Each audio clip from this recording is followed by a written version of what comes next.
And guys, welcome back to another episode of the Stay Waiting podcast. I'm joined by my man Sugar. How are you doing? Tired as ever. Catching up with these fights is taking its toll, but we keep marching on. Yourself? I'm the same. I was at Clash yesterday. It got long, it got tiring, but it was all worth it. But you're right, Indeed. we're here and we're previewing arguably one of the biggest fights of the entire year. The entire year's been building up to Undisputed, and we have it right here. Claressa Shields versus Savannah Marshall, built as the most anticipated women's fight of all time for the Undisputed middleweight title at the O2. And I'm going to go straight into it with you. How excited are you about this fight? Listen, they've been building this up for years. Clarissa's been, making a claim of being the GOAT for a long time, and I feel like this is her coming out party of, you got to back up the talk, and can she walk? If she can walk the walk, and I think next week. Look how much I'm anticipating it. Next week would be like a big showing, not only for Claressa but for women's boxing to put on a big display, and then also just in terms of how she's been speaking this into existence for a while. She tried to make big moves in America, credit to her. And I think in the UK, we've been a bit more progressive with the women's boxing. So now it's like all coming to fruition, and it's going to be a big card next week. Obviously, you got Claressa Shields versus Savannah Marshall, but then you also have other like Brits that are also fighting on the card. So looking forward to it. I was going to say it is an all women's card, and we are also going to talk about one of the other fights on the card as well. But with this particular fight, I think one thing that stems around it is the amateurs and how Savannah's the only one to have beaten Claressa at the amateurs. It doesn't always hold weight, but how much of that is a little factor that you can use to get psychologically into an opponent's mind when it comes to trash talking, the press conferences, the face-to-face, constantly bringing stuff like that up? I think it's more beneficial for Savannah than it is Claressa. I think Clarissa's actually over it. She just gets annoyed at the fact that it's like, out of all things to try and nitpick at her, it's that. So I think she finds it more annoying that people try to bring up that point rather than the actual point itself. Because I would be annoyed as well, because like she said, yeah, she took that L, but then she went on to win the Olympics twice. So it's almost like, how can you battle? How can you you're using that win against her bigger victory? And I'm sure that Claressa Shields kind of want to think of, I just want to silence Savannah now because this is ridiculous. Where Savannah, I think it's a case of, she's admittedly said before she's had confidence issues, but I feel like in her mind, she might think to herself, I know when I'm on my best, I've got the ability to beat anyone and to shut anyone down. So it's going to be interesting to see just how much competitive it can get. And for me, I think physically they're both going to be in good shape, but I think it's going to be a big mental battle of, with all the lights on you, who's going to be the one that can fight best on the night. Because it doesn't matter if you're fighting the best in training, it doesn't matter if you look good before. It all matters when all the lights are on you, how do you perform? And I feel like that's going to be the biggest telltale of how the fight goes from the beginning when we see them come into the ring on Saturday. I was going to say, so let's say leading up to the fight itself, it is, I know we talk about 50-50 fights, and however, I always judge a certain 50-50 fight by the bookmakers. This is literally set as a 50-50 fight. So on that, if you were to say for both women a strength and a weakness of each, what would they be and why? I think the glaring weakness with Claressa is that people always say she hasn't got knockout power, where it's not always a bad thing. Sometimes it's a good thing. Obviously, for certain casuals, certain casuals just like seeing knockouts. They don't like seeing boxing. They like seeing knockouts. And with Claressa, I think sometimes that mars her work sometimes for others, because they're like, oh, but she hasn't got a knockout, this, that, and the third. But it's like, she's an excellent boxer. She wouldn't have achieved all that she has achieved without being an excellent boxer. So she's got that on her side of just the boxing skill, but then the speed as well, and speed kills. Where Savannah is like, it's no secret, this woman can shut any woman down with either hand. So if she manages to land, it's going to be very interesting to see how Claressa takes it. If she can take it, and if she does, how do you react? some people can get hit with a big shot. It might not knock them out, but for the rest of the fight, it freezes them. But I think with Savannah, her biggest weakness is herself. She has to go in there and, like I said, be the best her. She's got to go in there and show that she belongs in there. Show that, you know, it's easy for everyone else to say you can do this, you can do that, but if you don't believe in yourself, you won't be able to execute. So like I said, it depends on if Savannah turns up on the night, and if she does, it'll be a cracking fight, and I hope so. So one thing I want to say that's kind of interesting is build that Shields versus Marshall start off with. So we've got the A side, I guess you could say in some ways. Being that it's held in the O2, but the fact that you've touched on the fact that Shields was 40 years, she's built up the following. She's always been essentially on every card that Savannah's been on, giving her opinion, either as a pundit or just giving, or they're calling her in. In terms of the fanfare, then, will she have a pretty strong following in this fight in terms of the fans, or do you see it being a bit more one-sided, being that it's in the UK and Savannah's from here?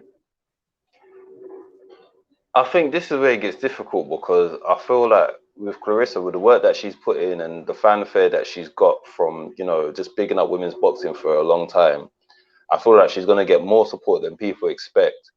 And I feel like with Savannah, she's going to have support, but sometimes what happens with people that come from abroad is that they come, but it's almost like the opponent's fans aren't your enemies.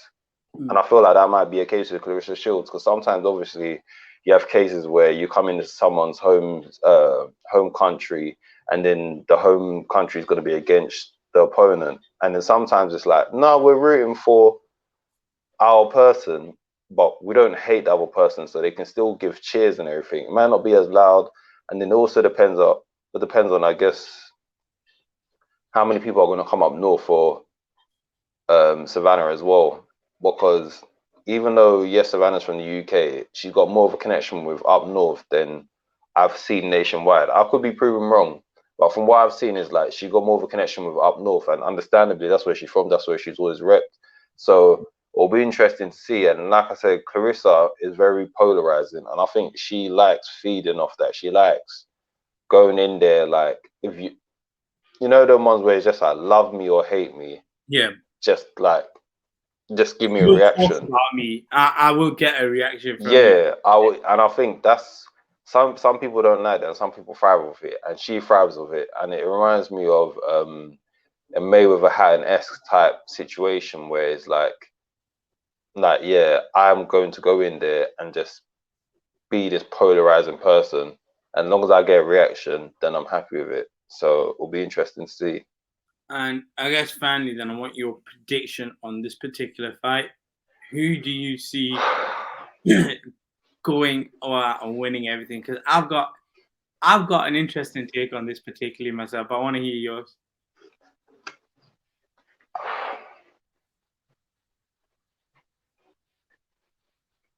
I'm leaning towards 51% of me is leaning towards Claressa Shields by decision. 51% is leaning towards Claressa Shields by decision. But what I can see, there is a possibility that Savannah Marshall could be down on the scorecards, and then she just gives a punch from the heavens, and then that edges it in her way. I don't think she'll finish Claressa, but I think it could be a case of all you need is a few rounds of making a big statement, and it could, it could go down in your way, and you could see maybe a split decision go Savannah's way, because, a couple 10-8 rounds here and there if she drops Claressa. So, yeah. What about yourself? I think it's going to be a draw. I think in certain fights, because the magnitude of what it is, and the fact that they'll have so many close rounds, depending on how it does play out, I think there may be some rounds where the power punching just highlights significantly stronger, so you give the round there, and then on the technical side, but them close rounds, I feel like they'll be scored each way. So unless someone's dominantly, or personally for me, I think we can potentially see a draw coming here, and then we look at a rematch somewhere else. But again, that's my opinion on that. Now, staying on the card itself, there is another fight that's also gaining a bit more attention as well, and that's Mikaela versus Alycia Baumgardner. Now, yourselves have talked about it, how you're excited for this fight. So talk about just quickly what makes this also an exciting fight for people to have their eyes glued on, not just the main event itself. I think just a rivalry. I think both of them have been going back and forth for years now. And obviously, Mikaela came onto the scene a bit earlier. I believe she was an Olympian with Claressa Shields as well. So both of them have come through the Olympic system. And Mikaela is very much a technician. And she's been prompted up big by a top rank as well. They've invested a lot in her. And she's gone out there and proven them right. And even the fact that top rank are the ones that won the bid for this is like shows how much faith they have in Mikaela. And I feel like this type of fight is what's going to bring her to the next level, especially in the States as well. Because I think similar to Claressa Shields, it's going to be a marquee moment to say, listen, we went to the UK, we came back and we got the belts as well.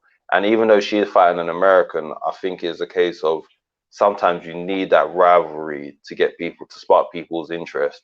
So I think this is going to be the fight for Mikaela. If she can do it, that's going to take her over to the next level commercially.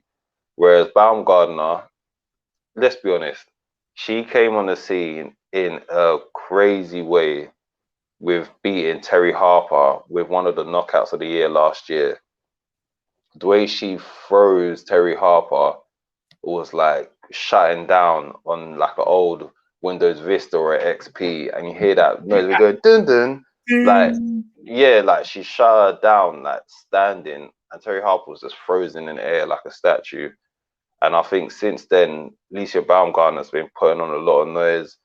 Obviously, she's got a very much coveted WBC belt, which is one of the most recognizable boxing titles in the world.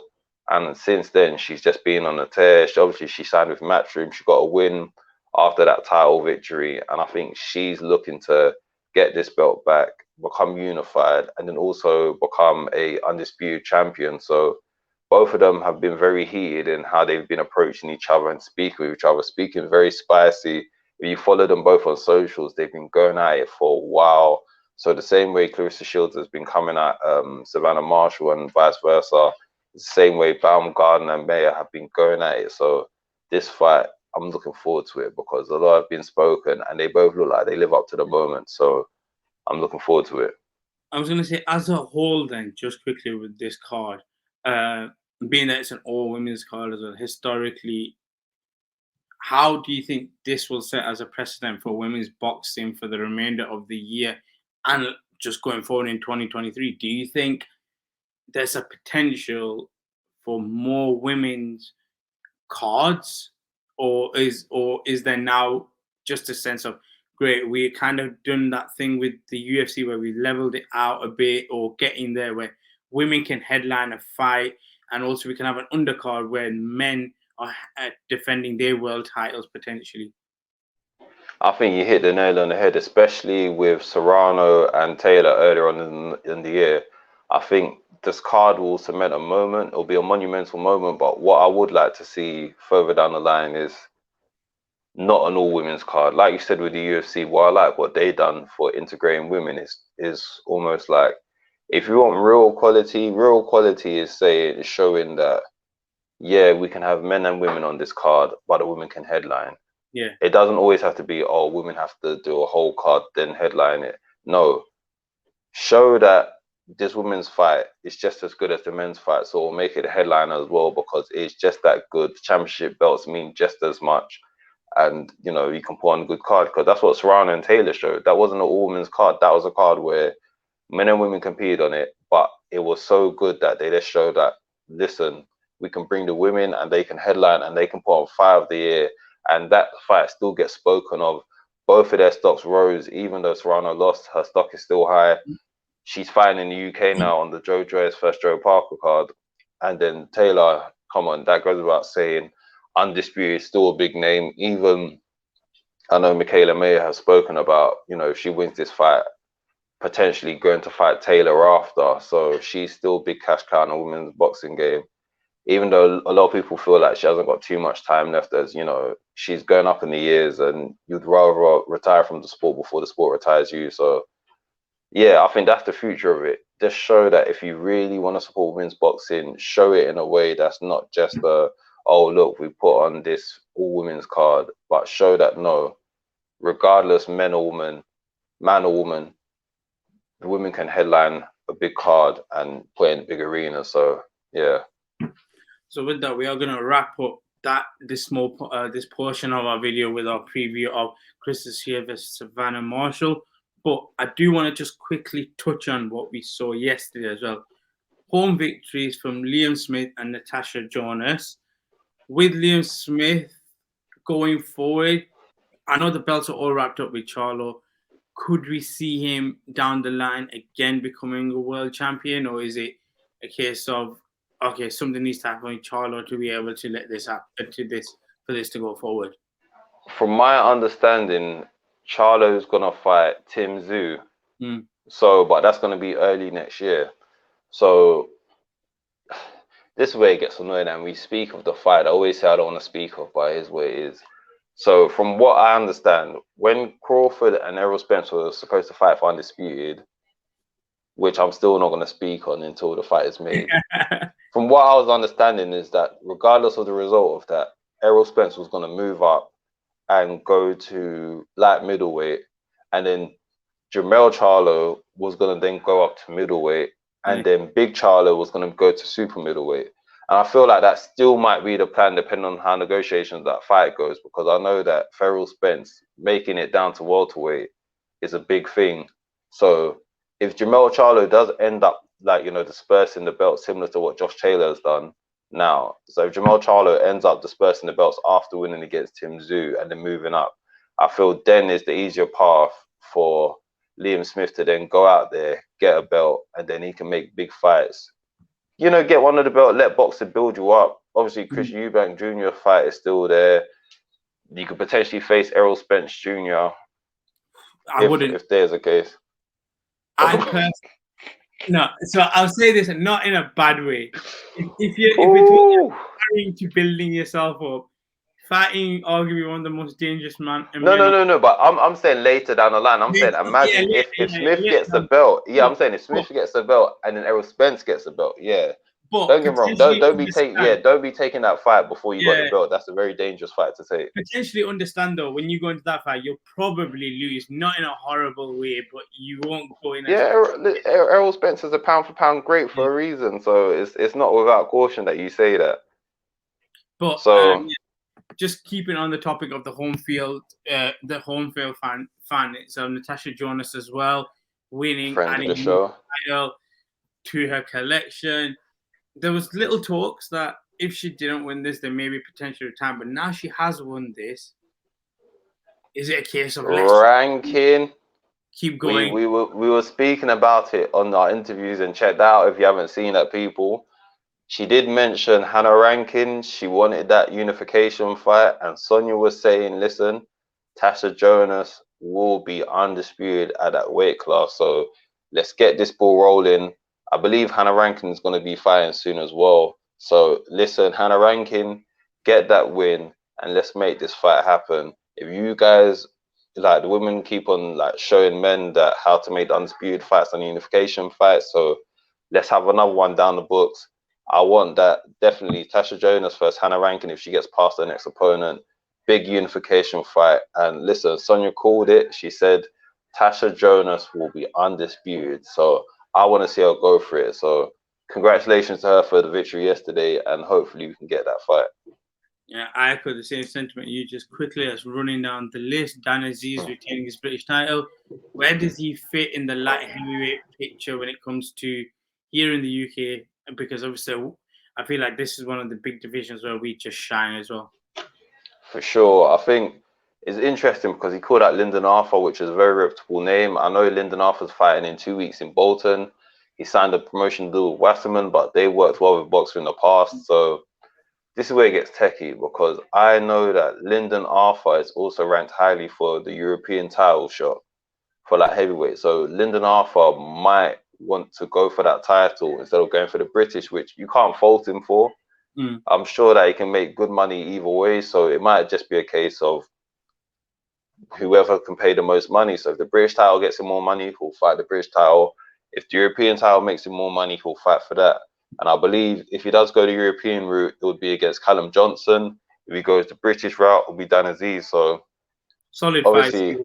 very solid fights either way. And, you know, the country just showing their talent richness in the light heavyweight division. So I think either way, you know, Lyndon Arthur obviously needs to go for his next fight. You know, dust off the cobwebs. I hope he has a very fantastic showing.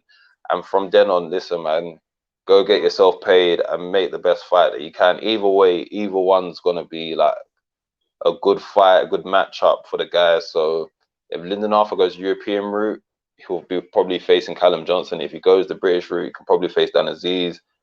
If he does go the European route, I'm sure there's still people that for Dan Azeez to face up on in the British scene, or he might just say, do you know what?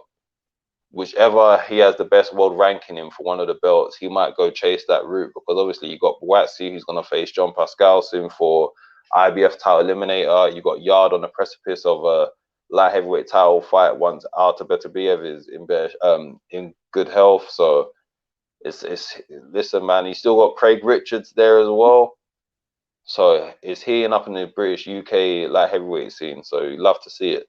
And two more quick news: Adam Azeez, Frazier Clark, first round victory. Yeah. Kind of expected, but I just want to touch on just what Frazier said at the end, that he wasn't happy with his opponent and that he apologized and said Ben shouldn't have put me in with him. Yeah. I personally say that you do your job at this early way. You get a fight when you can get a fight and build your name potentially. Or do you kind of agree with Frazier that he wants to challenge a bit too?